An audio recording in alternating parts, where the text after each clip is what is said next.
कहानी की शुरुआत एक लड़की से होती है जिसके घर के बाहर एक अजीब सी कार आकर रुकती है। लड़की को कुछ असामान्य महसूस होता है और वो अपने कैमरे के साथ बाहर जाकर देखती है कि तभी कार से एक रहस्यमय व्यक्ति उतरता है, लेकिन हम दर्शकों को उसका पूरा चेहरा नहीं दिखाया जाता। वह शख्स लड़की से कहता है कि उसे पता है कि उसका जन्मदिन आने वाला है और इसलिए वो उससे मिलने आया है, और यह सीन यहीं पर कट हो जाता है। दूसरे सीन में हमें ली हार्कर को दिखाया जाता है जो कि एक स्पेशल एजेंट FBI ऑफिसर है, और ली के साथ इन सभी ऑफिसर्स को नए क्राइम सीन पर अपनी अपनी जोड़ी बनाकर पूछताछ के लिए जाने के इंस्ट्रक्शन दिए जा रहे हैं। दूसरे सीन में ये दोनों ऑफिसर एक घर के आगे रुकते हैं जहां ली को एक घर देखकर कुछ अजीब सी फील आती है, जिस कारण ली का पार्टनर एजेंट फिक्स उसे आसपास नजर रखने को बोलकर खुद इन्वेस्टिगेशन के लिए अंदर जाने की कोशिश करता है। पर वो जैसे ही दरवाजे पर नॉक करता है कुछ ऐसा होता है। यह देखकर ली भी अंदर जाती है और किलर को अरेस्ट कर लेती है। पर अजीब बात यह थी कि किलर यहाँ किसी तरह का प्रोटेस्ट नहीं करता और अरेस्ट हो जाता है। पर ऐसा क्यों था?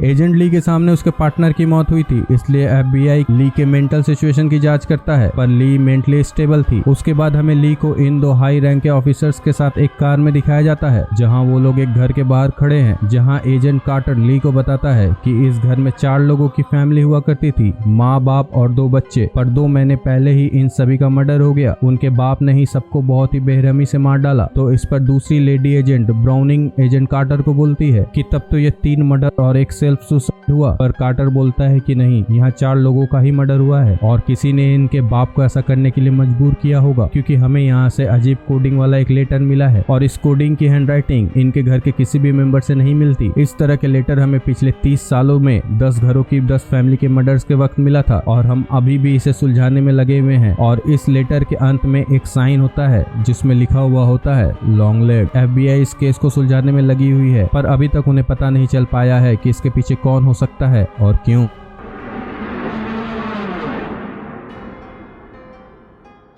Actually agent Carter long legs का केस एजेंट ली को देने वाला था, क्योंकि ली ने ही लास्ट टाइम सस्पेक्ट का घर ढूंढा था, वो भी बिना किसी लीड के। यहाँ एजेंट कार्टर उसे पूछता भी है कि उसे किलर के घर के बारे में कैसे पता चला था। ली बताती है कि उसे बस ऐसा लगा जैसे किसी ने उसके कंधे को टैप किया हो और बताया हो कि कहाँ देखना है, और ऐसा उसके साथ टाइम टू टाइम होता रहता है। यानी कि ली का सिक्स सेंस जबरदस्त था। यहाँ एजेंट कार्टर बताता है कि इन सभी मारे गए फैमिली में एक बात सबसे कॉमन है कि इन सब के यहाँ 9 साल के उम्र की लड़कियां थी जिसका जन्म 14 तारीख को हुआ था। पर यहाँ मंथ मैटर नहीं करता, बस तारीख सबकी 14 है। एजेंट कार्टर ली को इस मर्डर मिस्ट्री को सुलझाने का काम देता है। यहाँ एजेंट ली 30 सालों में हुई सभी 11 फैमिली के मर्डर्स के हर पहलू की अच्छे से स्टडी करती है ताकि उसे कुछ ऐसा क्लू मिल सके जो अभी तक FBI की नजरों से छुपा हुआ है। एजेंट ली एजेंट कार्टर को बताती है कि उनके हिसाब से लॉन्ग लेग्स ने ही परिवारों को मारा है, पर किसी भी रिपोर्ट में उन घरों के लोगों के अलावा और किसी भी पर्सन के होने के एविडेंस किसी भी रिपोर्ट में नहीं मिले हैं।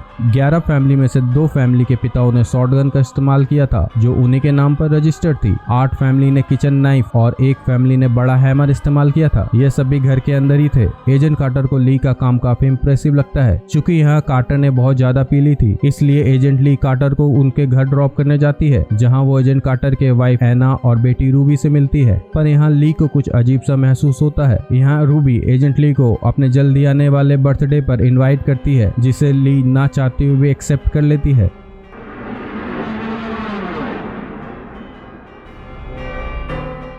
अपने घर आने के बाद ली अपनी माँ रूथ को कॉल करती है कि वो बहुत परेशान है। उसी वक्त ली के दरवाजे पर कोई नॉक करता है। तभी ली की नजर बाहर की तरफ जाती है जहाँ उसे एक साया दिखाई पड़ता है। ली उसे चेस करने के लिए बाहर निकलती है। तभी उसे ऐसा लगता है कि उसके घर में कोई घुस आया है। ली वहाँ से फौरन अपने घर में जाती है जहाँ उसे एक लिफाफा मिलता है, जिसे खोलने पर 9 साल वाला बर्थडे कार्ड और कोड हिंट्स के साथ लॉन्ग लेग्स का एक लेटर भी मिलता है। अब जब एजेंट ली को कोडिंग हिंट्स पता चल गए थे, इसलिए वो इस मैसेज को भी क्रैक कर लेती है, जिसमें एजेंट ली के लिए एक ब्रूटल मैसेज था जिसे आप स्क्रीन पर पढ़ सकते हैं। उन्हें बताओ कि तुम्हें ये कैसे मिला, यह तुम्हारे दिमाग में कैसे आया, वरना मैं और तुम्हारी माँ को मार डालूंगा। तभी एजेंट ली को एजेंट कार्टर का कॉल आता है। जाने पर पता चलता है कि FBI को एक और फैमिली मिली है जिसकी हत्या भी लॉन्ग लेग्स ने ही की थी। यहाँ भी उन्हें एक कोडिंग वाला लेटर मिलता है, पर इस बार एजेंट ली इसे तुरंत ही क्रैक कर देती है, जिसे देखकर कार्टर उसे पूछता है कि यह उसने कैसे किया। तो ली कार्टर को झूठ बोल देती है कि अपने रिसर्च से। यहाँ से निकलकर वो अपनी माँ को कॉल करती है, क्योंकि एजेंट ली ने उन लोगों को सच्चाई नहीं बताई थी जैसा कि उसके लेटर में लिखा हुआ था, इसलिए उसे शायद अब अपनी माँ की चिंता हो रही थी, पर वो अपनी माँ को उस लेटर के बारे में भी नहीं बता पाती। यहाँ उसकी माँ ली की घबराहट समझ जाती है और ली को बोलती है कि वो ली से अगले वीक ली के जन्मदिन पर मिलने आ रही है और उसे अपने प्रेयर्स को करते रहने बोलती है, जैसा कि उसकी माँ ने उसे सिखाया था, ताकि बुरी चीजों से ली की रक्षा होती रहे। इस फैमिली की मौत होने के बाद अब ली पर इस किलर को ढूंढने का बहुत प्रेशर आ चुका था, इसलिए ली वापस से इसके सभी रिकॉर्ड्स चेक करती है और लॉन्ग लेग्स के किलिंग करने का पैटर्न और कारण का पता लगाने की कोशिश करते हुए ली को कुछ अजीब सा पता चलता है जो सैटेनिक था।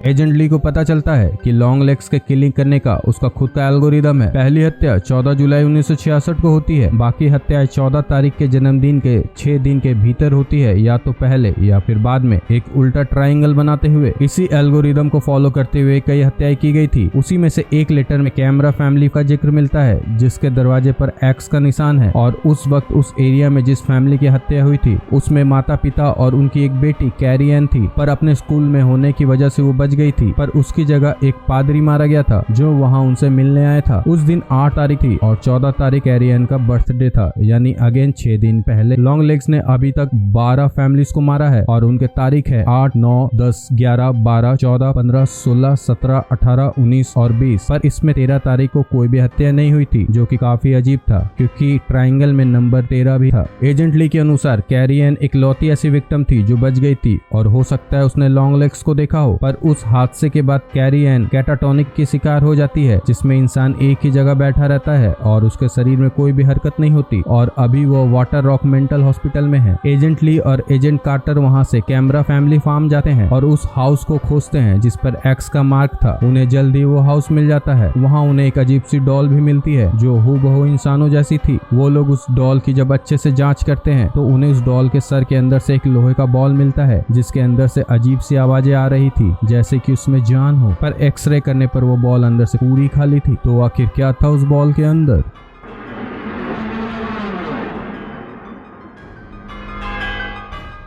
अब एजेंट कार्टर और एजेंट ली वाटर रॉक मेंटल हॉस्पिटल जाते हैं ताकि वो लोग कैरी एन से मिल सके। वहां पहुंचने पर उन्हें पता चलता है कि 2 दिन पहले ही कैरी एन अपने लंबी बीमारी से होश में आई है और अब वो बात भी कर सकती है और चल फिर भी सकती है, और कल ही उससे मिलने एक विजिटर भी आया था जिसका नाम ली हार्कर था, यानी कि लॉन्ग लेग्स पहले ही यहाँ आ चुका था ली का नाम इस्तेमाल करके। एजेंट ली जब कैरी एन से मिलती है तो वो पूरी तरह से लॉन्ग लेग्स के वश में दिखती है और हम व्यूवर्स को उस दिन कैरी एन के घर में क्या हुआ था यह दिखाया जाता है।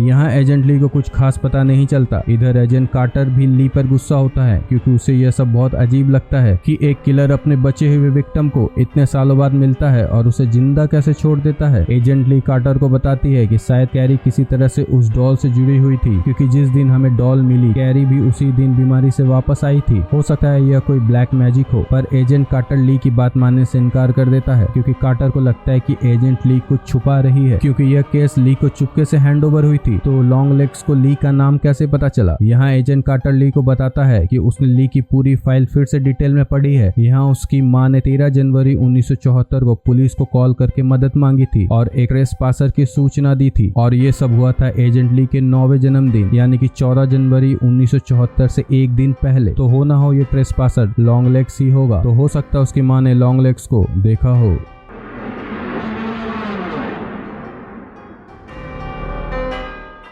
एजेंट ली अपनी माँ रूथ से मिलने जाती है और लॉन्ग लेग्स के बारे में जानने की कोशिश करती है, पर एजेंट ली की माँ खुलकर उसे कुछ भी नहीं बताती। पर वहाँ ली को लॉन्ग लेग्स की एक तस्वीर मिलती है जिसके आधार पर लॉन्ग लेग्स को पकड़ लिया जाता है। यहाँ इंट्रोगेशन में सबको पता चलता है कि लॉन्ग लेग्स, जिसका रियल नेम कोबाल था, वो एजेंट ली को पहले से जानता था, पर कैसे वो यह नहीं बताता। यहाँ एजेंट ली अपने सीनियर्स को बताती है कि उसे लगता है कि कोबाल अकेले काम नहीं करता, उसके साथ कुछ और लोग भी हो सकते हैं क्योंकि ट्रायंगल अभी तक पूरा नहीं हुआ है उसमें 13 तारीख की कोई भी हत्या का जिक्र नहीं है। तो हो सकता है कि कोबाल को पता हो कि उसका साथी नेक्स्ट हत्या कहाँ करने वाला है। यहाँ एजेंट ली जब कोबाल का इंट्रोगेशन करने जाती है तो पता चलता है कि इसमें एजेंट ली की माँ भी शामिल है और कोबाल इंटेरोगेशन रूम में ही खुद को मार डालता है। इससे एजेंट कार्टर बहुत गुस्सा हो जाता है और बताता है कि हर हाल में एजेंट ली की माँ को यहाँ लेकर आना पड़ेगा, क्योंकि कैरी एन ने भी उसी दिन छत से कूदकर अपनी जान दे दी जिस दिन एजेंट ली उससे मिलने गई थी।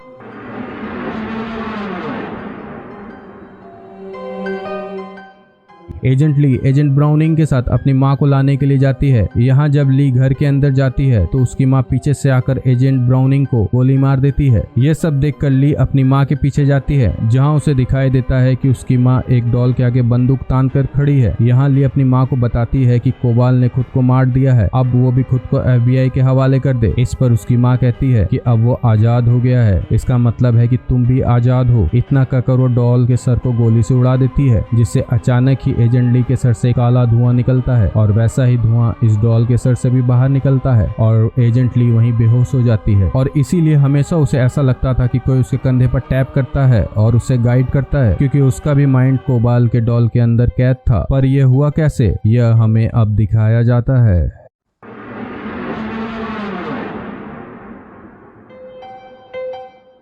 हमें फिर से वही स्टार्टिंग वाला सीन दिखाया जाता है। एजेंट ली इस घर में अपनी माँ के साथ अकेले रहती है। उसकी माँ अस्पताल में नर्स का काम किया करती थी। उस दिन ली के घर पर कोबाल आता है और उनसे कहता है कि उसे यहाँ के करीबी चर्च से भेजा गया है और उनकी फैमिली को चर्च की ओर से एक तोहफा भेजा गया है। वो तोहफा एक डॉल थी। डॉल को देखते ही ली पूरी तरह से कोबाल के बस में आ जाती है। यहाँ कोबाल उसकी माँ को भी मारने की कोशिश करता है, पर उसकी माँ कोबाल से उसके और उसके बेटी को ना मारने के लिए एक डील करती है और कोबाल के लिए फैमिलीज को मारने का काम करने लगती है। कोबाल एक डॉल मेकर था जो डॉल में ब्लैक मैजिक करके फैमिलीज को मारकर अपने आप को अमर करना चाहता था। जिन भी फैमिलीज को कोबाल मारना चाहता, एजेंट ली की माँ अपने आप को एक चर्च की नन बनाकर उन सभी फैमिलीज के पास वो डॉल लेकर जाती और डॉल को चर्च की तरफ से भेजा गया गिफ्ट बताकर सौंप देती। हमेशा उस डॉल के साथ कोडिंग वाला लेटर भी होता था और डॉल को देखते ही वो सभी लोग ब्लैक मैजिक के असर से खुद को मार डालते थे। एजेंट ली की जब बेहोशी टूटती है तो अपने आप को कमरे में पाती है। तभी वहाँ एक कॉल आता है जिसमें एक डेमोनिक आवाज ली को